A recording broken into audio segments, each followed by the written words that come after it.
A mere day after TikTok went dark for its American user base after the U.S. Supreme Court upheld a law banning the app, the popular social media platform is back, and it's all thanks to a promise from President Donald Trump, who said any company that helps TikTok stay won't be penalized for while he cooks up an executive order to delay the ban.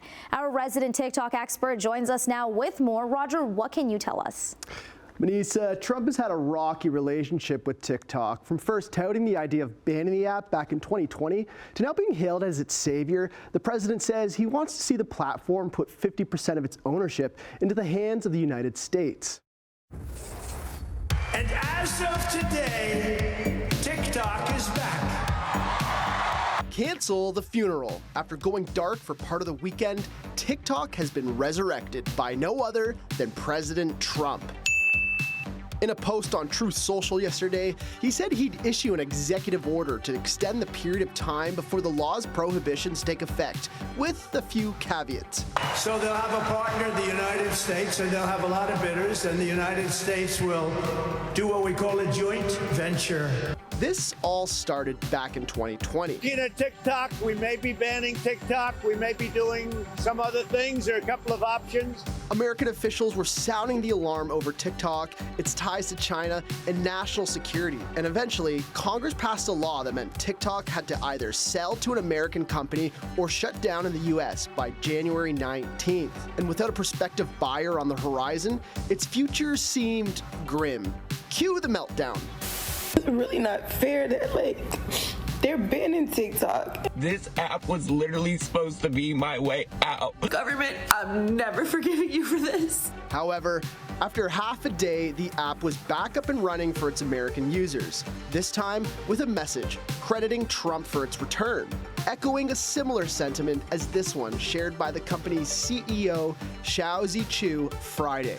I want to thank President Trump for his commitment to work with us to find a solution that keeps TikTok available. And today, Chu showed face at the inauguration ceremony alongside some other tech billionaires, a move that didn't go entirely without criticism. I'm not sure what the legal authority is for a president to issue an executive order to undo a law that was just passed and upheld by the Supreme Court of the United States. Senator Kramer makes a good point. TikTok may have dodged a bullet, but it isn't off the chopping block yet. Even if its CEO is cozying up to the president, the looming ban still stands. So what's next for TikTok? My humble opinion, I think we're headed towards a place right now where people that are in the American tech world have realized that they've got to form the Avengers in order to stay competitive with the global economy. And I think what you're seeing essentially is a group of people understanding that A, they can spend all of their time arguing with the government about what they should and shouldn't be doing, or justifying what they've done in the past, or they can sit there together and realize that there is some function to their, at least fortune when it comes down to working with the government.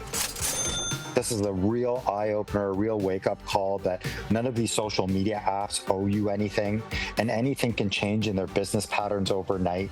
So don't be foolish at this point if you're a business owner, if you use any of these platforms, because it can be very dangerous and volatile and very foolish for you to think that they owe you anything in return. According to President Trump, with the U.S. on its side, TikTok could be worth billions or even trillions. Those are his words. So finding a buyer may be difficult, although one does come to mind.